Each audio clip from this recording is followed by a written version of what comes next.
आज की वीडियो में करिकुलम पेडागोजी एंड इवैल्यूएशन जो कि डीएलएड सेकेंड ईयर का सब्जेक्ट है, इसका यूनिट 3 पढ़ेंगे। और यूनिट 3 स्टार्ट करने से पहले उसका नाम बता दूं आपको, जो कि है पेडागोजिकल अप्रोचेस एंड प्रैक्टिसेस। तो चैप्टर के अंदर पूरा पेडागोजी से रिलेटेड है, करिकुलम यहाँ पर नहीं आएगा। जैसा कि आपने पहले के 2 यूनिट्स में देखा था, वहाँ पे करिकुलम की बात की जा रही थी। तो अभी हम पेडागोजिकल जो अप्रोचेस होते हैं और जो प्रैक्टिसेस हैं कि किस तरीके से आप उसे यूज़ करोगे किसी भी क्लास में, वो पढ़ेंगे। तो सबसे पहला जो आपका सिलेबस के अकॉर्डिंग टॉपिक है वो है बेसिक कॉन्सेप्ट एंड अप्रोचेस। तो कौन कौन से कॉन्सेप्ट होते हैं जो कि आपको पेडागोजी के अंदर पढ़ने होते हैं।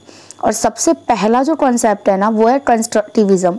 101% आपके पेपर में ये कंस्ट्रक्टिविज्म आना ही आना है। क्वेश्चन किसी भी तरीके से आ सकता है, लेकिन ये वर्ड आपको देखने को मिलेगा, तो इस कॉन्सेप्ट को यहीं पर क्लियर कर लो। तो क्या होता है कंस्ट्रक्टिविज्म? लर्नर्स जो होते हैं ना, वो कंस्ट्रक्ट करते हैं नॉलेज को, rather than just passively take information. मतलब सिर्फ इन्फॉर्मेशन गेन करना नहीं होता, बल्कि जो लर्नर हैं, जो आपके स्टूडेंट्स हैं, वो क्या करेंगे, नॉलेज को कंस्ट्रक्ट करते हैं खुद से। नई नई बातें बताएंगे आपको, या रिलेटेड टू द टॉपिक कुछ और सोचेंगे, कुछ नया सोचेंगे। तो ये सारी चीज़ें इसके अंदर होती हैं। और क्या होता है, ये लर्न थ्रू एक्सपीरियंस होता है, क्योंकि कंस्ट्रक्ट की बात कर रहे हैं ना कि नॉलेज को कंस्ट्रक्ट करना है। तो बच्चों ने जो भी सीखा होता है पहले से, उसको रिलेट करके, अपने एक्सपीरियंस को यूज़ करके वो न्यू नॉलेज को जनरेट करते हैं। Learning is a cognitive process. और कंस्ट्रक्टिविज्म का ये मानना है कि जो लर्निंग होता है वो सिर्फ रोट मेथड नहीं होता कि आप उसको क्रैमिंग कर लो या फिर रट लो, बल्कि उसमें कॉग्निटिव प्रोसेस होता है। पूरा माइंड जो होता है ना, जैसे कंप्यूटर का सीपीयू काम करता है ना, वैसे ही माइंड काम करता है। किसमें? कंस्ट्रक्टिविज्म में। और फादर ऑफ कंस्ट्रक्टिविज्म जो है वो जीन पियाजे को कहा जाता है। तो ये फैक्चुअल क्वेश्चन है, इसको भी आप याद रखोगे। एमसीक्यू में ये क्वेश्चन आपसे पूछा जा सकता है, या फिर किसी भी एजुकेशनल, अगर आप कॉम्पिटिटिव एग्जाम में जाओगे तो who is the father of constructivism, तो जीन पियाजे आपको याद रखना है। अब बात करेंगे जो हमारा कंस्ट्रक्टिविज्म है, इसके एडवांटेजेस और डिसएडवांटेजेस क्या है। क्वेश्चन मैंने कहा कुछ भी पूछ सकता है। तो एडवांटेज तो यही है कि इफेक्टिव होता है स्टूडेंट्स के लिए, और ये लर्निंग को बेटर बनाता है। और ऑल्सो क्या करता है, बेटर रिलेट द इन्फॉर्मेशन को रिलेट करता है इन अ बेटर वे।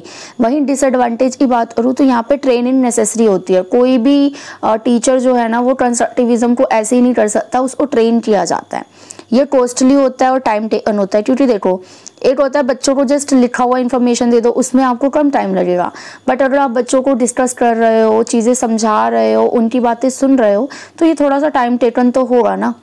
और ये क्या होता है, अनरीजनेबल फॉर स्कूल बजट, और स्कूल के बजट के हिसाब से भी ये कहीं ना कहीं अनरीजनेबल देखा जाता है। तो ये एडवांटेज और डिसएडवांटेज हो गए किसके, कंस्ट्रक्टिविज्म के। ये तो एक कॉन्सेप्ट था आपका। अभी सेकंड कॉन्सेप्ट है डिस्कवरी मेथड। ये भी बहुत इंपॉर्टेंट है, ये भी आते हैं पेपर में कई बार। आप अगर आप प्रीवियस ईयर सॉल्व करोगे ना, तो आपको पता चल जाएंगे कि ये चीज़ें कितनी ज़रूरी हैं। तो डिस्कवरी मेथड भी कैसा होता है, थोड़ा सा कंस्ट्रक्टिविज्म से रिलेटेड है। It is also referred to as problem solving method. और यस, जो हमारा प्रॉब्लम सॉल्विंग मेथड होता है उसकी ही तरह होता है डिस्कवरी मेथड, जिसमें ना हम प्रॉब्लम के डिफरेंट सॉल्यूशंस को क्या करते हैं, ढूंढते हैं। And this method was proposed by Jerome Bruner. तो जैसे मैंने आपको फादर ऑफ कंस्ट्रक्टिविज्म बताया था, वैसे ही यहाँ पर अभी आप देख रहे हो फैक्चुअल क्वेश्चन है कि ये जो मेथड है आपका डिस्कवरी मेथड, इसको किसने प्रपोज किया था, तो जेरोम ब्रूनर ने। ये याद रख लेना। और it is a teaching strategy, हम इसको यूज़ करते हैं अपने क्लासरूम में। And it is the student centred learning. और ये भी चीज़ कैसी है आपकी, स्टूडेंट सेंटर्ड लर्निंग है। चलिए, तो फिर अब डिस्कवरी के भी एडवांटेज और डिसएडवांटेज देख लेते हैं। मैं यहाँ पे हर चीज़ क्लियर कर रही हूँ, इसके बाहर आपका सिलेबस नहीं जाएगा। आप एक बार अपना सिलेबस ज़रूर मैच कर लें कि ये टॉपिक आपके में है या नहीं। तो एडवांटेजेस क्या होता है, ये एक्टिव लर्निंग होती है, ये इनकरेज करता है क्रिटिकल थिंकिंग को, क्योंकि बच्चा डिस्कवरी करता है ना आंसर की, इन्हांस करता है क्रिएटिविटी को। वहीं डिसएडवांटेजेस की बात करूँ तो ये इंक्रीज करता है वर्कलोड, बढ़ा देगा टीचर पे, वही मैंने बताया आपको। और लेक ऑफ स्ट्रक्चर भी कई बार हमारे पास नहीं होता जो हम बच्चों को डिस्कवरी करवा सकें। टाइम कंज्यूमिंग मेथड है और इनएडिक्वेट है, सपोर्ट नहीं मिल पाता है इसमें कई बार। लेकिन अगर इसके फ़ायदे की बात करूँ तो प्रोवाइड करता है बेटर अंडरस्टैंडिंग ऑफ कॉन्सेप्ट, चीज़ों को क्लियर करने में। नेक्स्ट जो आपका मेथड है वो दिया गया है इंक्वायरी मेथड। तो what is inquiry method? It is a scientific process. सबसे पहले तो ये ध्यान रखना, क्योंकि साइंस में भी ना हर चीज़ इंक्वायरी की जाती है। And by which knowledge is generated and validated. तो ये साइंटिफिक प्रोसेस है जिसमें नॉलेज को पहले जनरेट करते हैं, फिर उसको वैलिडेट करते हैं कि वो जो नॉलेज जनरेट हुई है क्या वो सही है या नहीं। It prioritises the student question, ideas and analysis. तो इसमें जो बच्चों के क्वेश्चंस होते हैं, आइडियाज होते हैं, उसका एनालिसिस किया जाता है। It assumes that real learning start with a puzzle। इसका मानना होता है कि जो रियल लर्निंग है ना वो पजल से स्टार्ट होती है, जो कि बच्चों के माइंड में चलती है। This process of observation and experimentation and mental process, मतलब ये जो आपका ये जो मेथड है ये एक तरीके से आप कह सकते हो कि एक्सपेरिमेंटेशन या फिर मेंटल प्रोसेस है। एडवांटेजेस और डिसएडवांटेजेस देख लो, इसके भी मैं हर चीज़ यहाँ पे एडवांटेज डिसएडवांटेज दे रही हूँ, क्योंकि पेपर में ना कुछ भी पूछ लेंगे आपसे तो वहाँ पे पॉइंट्स याद नहीं आएंगे। तो एडवांटेजेस क्या होता है आपके इस मेथड का कि ये gives benefit to student as well as teacher. Teacher और स्टूडेंट दोनों को ही बेनिफिट देता है। ये makes creative to the student, students को क्रिएटिव बनाता है। Provoke thought of the student, student जो थॉट्स है ना उसको उकसाता है, प्रोवोक करता है। वही डिसएडवांटेज में वही चीज़ आ जाएंगी कि ये स्लो है और टाइम कंज्यूमिंग मेथड है। इसमें भी ट्रेनिंग की ज़रूरत पड़ती है, एक ट्रेनी टीचर चाहिए होता है आपको। And doesn't work for the all topic. अब आप ना हर टॉपिक में ये वाला मेथड यूज़ नहीं कर सकते, और जो असेसमेंट होता है कई बार वो भी डिफ़िकल्ट हो जाता है टीचर के लिए। लेकिन फ़ायदा है इसका कि ये लर्निंग करता है फ्रॉम पीयर्स, आपस में बच्चे मिलकर इसको लर्न कर सकते हैं। नेक्स्ट जो मेथड है वो है आपका project method, and it is an educative work being carried on practically in a natural and social setting. तो प्रोजेक्ट मेथड में क्या होता है ना, सोसाइटी को इस्तेमाल करके सोशल चीज़ को यूज़ करते हैं यहाँ पर, और प्रोजेक्ट दे दिया जाता है 4-5 बच्चों एक ग्रुप को, और एक नेचुरल एनवायरनमेंट में वो क्या करते हैं, प्रोजेक्ट को सॉल्व करते हैं या फिर बनाते हैं। ये इसको प्रोपोगेट किसने किया था, जॉन ड्यू ने, ये भी याद रखना है आपको। और ये लर्निंग बाय डूइंग पे फोकस करता है। एडवांटेज और डिसएडवांटेज देख लो। एडवांटेजेस ये है कि maintain the interest of student, क्योंकि बच्चे खुद से मिलकर प्रोजेक्ट बना रहे हैं तो उनका इंटरेस्ट तो बनता ही है। इसमें फ्रीडम ऑफ थॉट होता है, एक्शन होता है, बच्चे अपनी मर्जी से सोच सकते हैं, एक्शन कर सकते हैं। Allow growth through activity, activity through growth होती है बच्चों की। डिसएडवांटेज में क्या होता है, रॉन्ग सिलेक्शन ऑफ टॉपिक्स, अगर टॉपिक्स गलत सिलेक्ट कर दिए जाए तो इसका उल्टा भी हो सकता है। ये ओवर कंजप्शन होता है टाइम का, ये तो सब में ही डिसएडवांटेज में आ रहा है टाइम वाला। और ये availability and cost of material of course, क्योंकि प्रोजेक्ट के लिए आपको फाइल्स और डिफरेंट काइंड ऑफ पेजेस वगैरह यूज़ करने पड़ेंगे। Need cooperation among students. लेकिन फ़ायदा क्या है इसमें कि ये बच्चों को ना थ्रू एक्टिविटी ग्रोथ करता है, और स्टूडेंट सेंटर्ड मेथड है, ये आपको ध्यान रखना है। ये जो स्टूडेंट सेंटर्ड मेथड वाला टॉपिक है ना, ये जो पॉइंट है ये आप सब में डाल सकते हो। नेक्स्ट जो आपका मेथड है वो है एक्टिविटी मेथड। तो it is a method of teaching through activity. तो एक्टिविटी के थ्रू अगर आप बच्चों को कुछ भी पढ़ा रहे हो या सिखा रहे हो तो वो एक्टिविटी मेथड हुआ। एंड इन दिस मेथड जो स्टूडेंट होते हैं वो पार्टिसिपेट करते हैं actively and bring out the efficient learning experience, और उसके बाद चीज़ों को सीखते हैं। एडवांटेज और डिसएडवांटेज देख लेते हैं। एडवांटेज यही है कि एक्टिवली लर्निंग पार्टिसिपेशन होता है, स्टूडेंट सेंटर्ड होता है, मैंने ऊपर भी बताया था आपको। Learn on their on space, अपनी जगह पर रहकर बच्चा सीख लेता है, और ग्रुप लर्निंग भी सीखता है।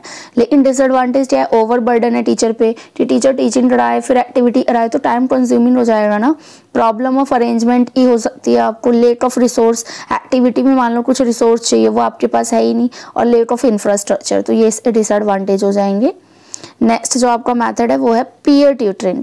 तो पीयर ट्यूटरिंग क्या होता है, it is a process between 2 और मोर स्टूडेंट। तो 2 या 2 से ज़्यादा स्टूडेंट जो होते हैं ग्रुप बनाकर, where one of the student act as a tutor, और जिसमें से ग्रुप में एक बच्चा हेड या फिर ट्यूटर की तरह काम करता है और बाकी ग्रुप जो काम है उसको इवेलुएट करता है।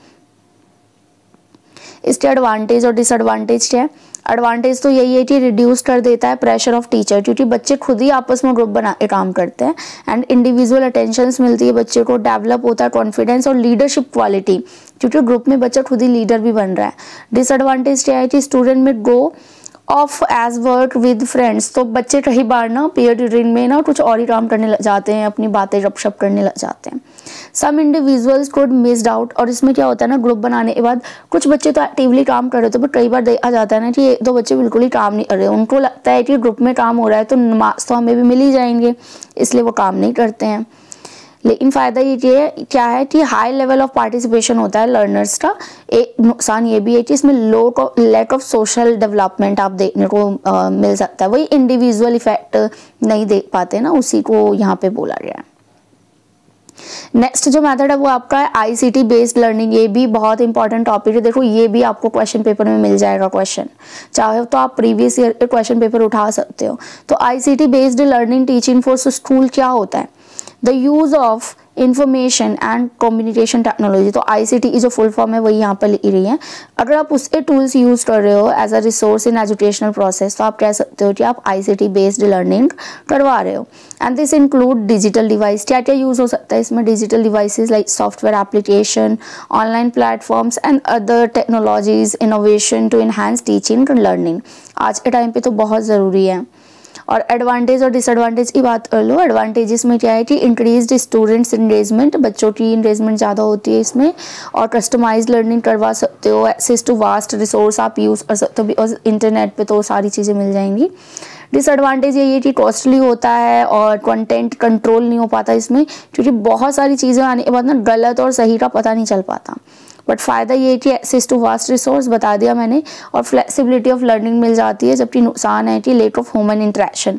बच्चे ऑनलाइन अगर पढ़ रहे हैं तो ह्यूमन इंटरेक्शन कहीं ना कहीं वहाँ पे रह जाता है।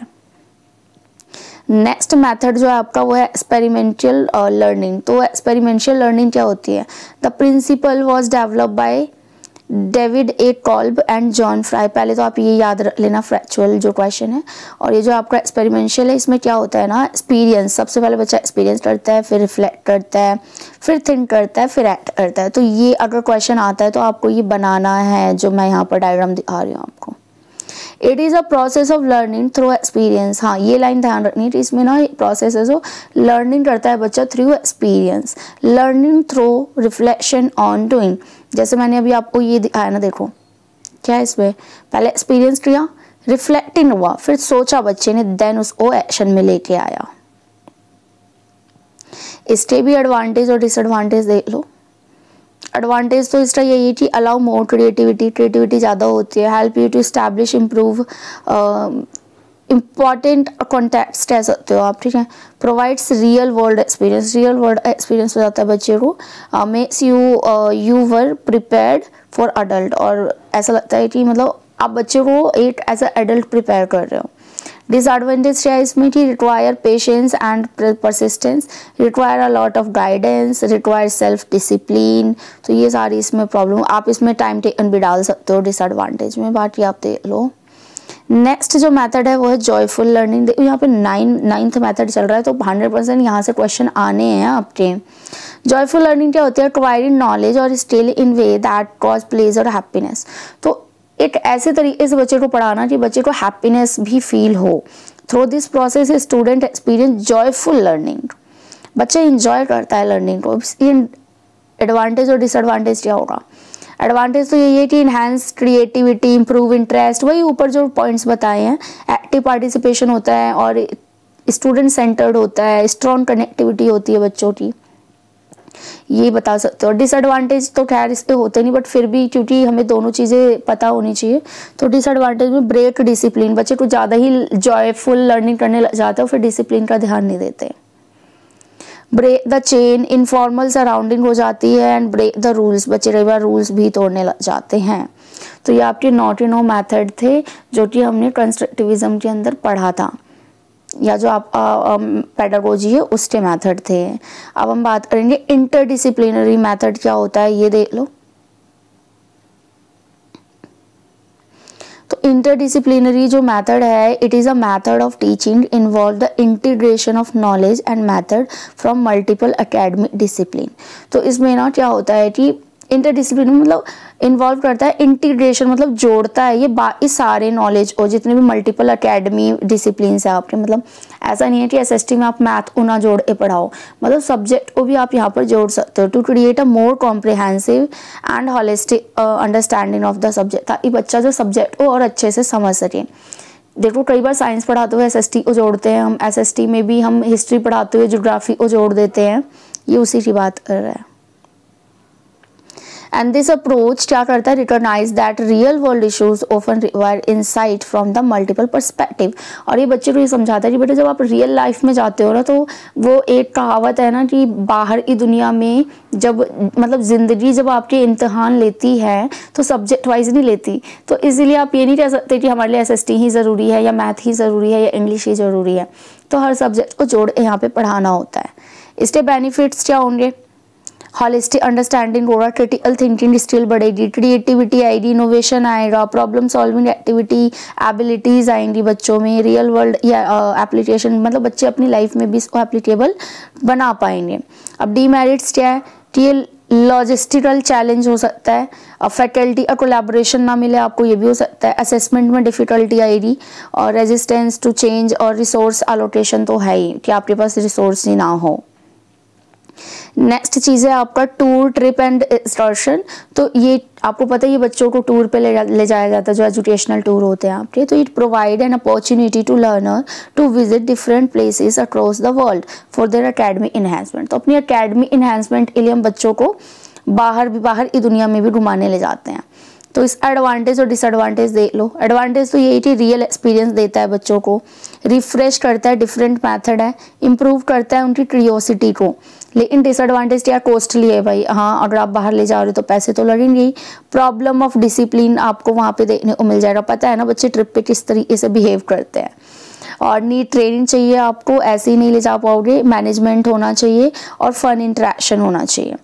और फ़ायदे तो यही है कि सोशल इंटरेक्शन होगा क्योंकि बच्चे स्कूल के बाहर जा रहे हैं, और लाइफ लॉन्ग लर्निंग होती है क्योंकि बच्चे चीज़ों को सीख रहे हैं।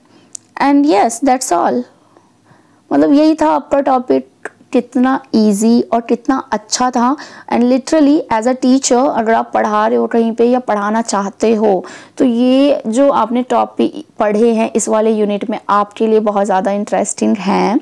और पेपर में भी आप ना चीज़ों को ना अब रटना छोड़ दो, क्योंकि एज अ टीचर ना अब आपको ये चीज़ें याद हो जानी चाहिए, ताकि पेपर में जब क्वेश्चन आए ना तो पॉइंट्स अपने आप ही माइंड में आ जाएंगे। चलिए मिलेंगे किसी और वीडियो में, और आई होप कि आप लोग अपनी जो आपके डीएलएड एग्ज़ाम्स आ रहे हैं उसकी पढ़ाई अच्छे से कर रहे हो।